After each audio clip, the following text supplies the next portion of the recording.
Good morning সকলকে। অন্য দিনের তুলনায় রবিবারের সকালগুলো মনে হয় একটু বেশি রৌদ্রোজ্জ্বল হয়। রবিবারের দিন একটু দেরি করে ঘুম থেকে ওঠা হয়, তবে কোনো কোনো দিন একটু সকাল সকাল উঠে পড়তে হয়, কারণ ছেলে ঘুম থেকে উঠে পড়লে আমাদের আর ঘুমিয়ে থাকার উপায় থাকে না। তো ঘুম থেকে উঠেই দেখি পার্সেল এসেছে, তো ছেলে আর বাবা মিলে বসে পড়েছে পার্সেল খুলতে। ছেলের জন্য এই টেডির এই ন্যাপকিনগুলো এসেছে, আর একটা টুথপেস্ট আর টুথব্রাশ ওর জন্য অর্ডার করা হয়েছিল। কদিন ধরে দেখছি আমরা যখন ব্রাশ করছি ও বেশ মনোযোগ সহকারে দেখছে, আবার চাইছে, বলতে তো পারে না, মানে ওই কান্না করছে ওকে দেওয়ার জন্য, ওকে দিতে হবে। তো ভাবলাম যে দিয়েই দেখি, একটু অভ্যাসটা হোক ধীরে ধীরে। এটা 1 বছর থেকেই বাচ্চাদের দেওয়ার জন্য, মানে 1 বছরের বাচ্চাদেরকে দেওয়া যেতে পারে, কোনো ক্ষতি হবে না, কারণ ওরা তো ব্রাশ করতে পারবে না, বেশিরভাগটাই খেয়ে নেবে। তো আজকে যেহেতু হাসব্যান্ড সকাল সকাল বাজারে গিয়েছিল, তো বেশ টাটকা শাকসবজি সব পেয়ে গিয়েছে।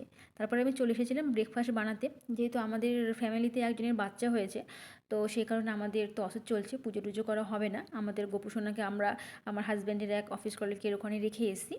তো এই তো আর কদিন আছে, তারপরে গোপুসোনাকে নিয়ে আসবো। এই জন্য আমার সকালটা বেশ ফাঁকা ফাঁকা কাটছে, ভালো লাগছে না, কারণ ঘুম থেকে উঠেই গোপুসোনার সাথে আমার কিছুটা সময় কাটে, তো সেটা আমি খুব মিস করছি। তো চলে এসেছিলাম রান্নাঘরে এবার লাঞ্চের ব্যবস্থা করতে। তো ছেলেকে দেখো, আমি যতক্ষণ রান্নাঘরে থাকবো ওকে রান্নাঘরে থাকতে হবে।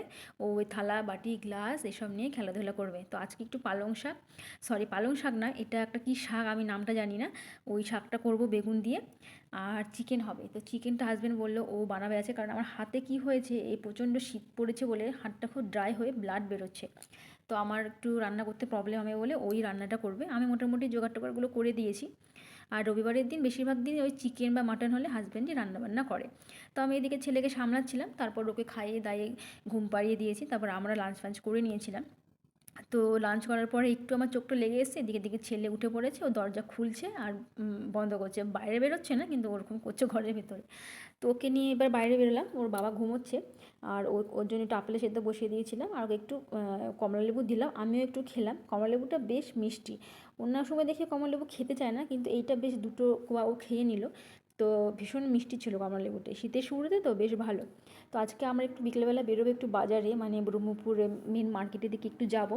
টুকটাক কিছু জিনিসপত্র কেনার আছে, কারণ ছেলের যে উইন্টার ওয়্যারগুলো সেগুলো সবই ছোট হয়ে গিয়েছে, এত তাড়াতাড়ি বড় হয়ে যাচ্ছে ও। তো আগের বছরের টুপি মোজা এগুলো কিছুই ওর হচ্ছে না, তো ওগুলো কেনার জন্য যাব, আমরা কিছু টুকটাক কেনাকাটা করার আছে। তো এই সেই মতো বেরিয়ে পড়লাম। তো আমরা ভেবেছিলাম ফার্স্টে ওই স্টাইল বাজার এই দিকগুলোতেই যাব। তো হাজব্যান্ড বললো যে বিশালেই চলো, ওখানে সমস্ত কিছু পেয়ে যাবো, কিছু কিচেনের জিনিসপত্র কেনার ছিল। তো বিশালে যেহেতু সব কিছুই একসাথে পেয়ে যাবো, আর বিশালে কিচেনের জিনিসপত্রগুলো বেশ ভালো পাওয়া যায়। আর দুর্গাপুজোর সময় যখন শপিং করতে গিয়েছিলাম, তো বিশালে বাচ্চাদের জামাগুলোও বেশ ভালো। তো ওখানেই যাবো ভাবলাম ঠিক করে। তো এই হলো আমাদের রবিবারের সন্ধে। বেশিরভাগ দিনই আমরা রবিবারে কোথাও না কোথাও বেরিয়ে আসি, কারণ সারা সপ্তাহ ঘরে থেকে থেকে আমি তো বোর হয়ে যাই।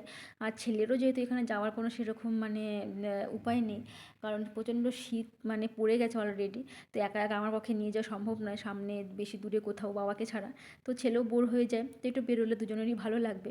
তো এই জন্য আর কি যাওয়া। তো বেরিয়ে একটু চা খেয়ে নিয়েছিলাম, তারপর চলে গেলাম বিশালে। তো কিছু কেনাকাটা করলাম মোটামুটি।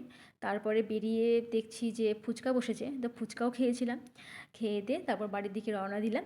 তো তোমরা যারা ভিডিওটি দেখছো, ভালো লাগলে একটা লাইক আর কমেন্ট করে দিও, আমার চ্যানেলটাকে একটু সাবস্ক্রাইব করে দিও, তাহলে খুব ভালো লাগবে। আর সত্যি বলছে বিশালে মানে বাচ্চাদের জামা কাপড়গুলো কালেকশন তো অনেকই আছে, কিন্তু এর দাম কিন্তু খুব একটা বেশি নয়, রিজনেবল প্রাইসে।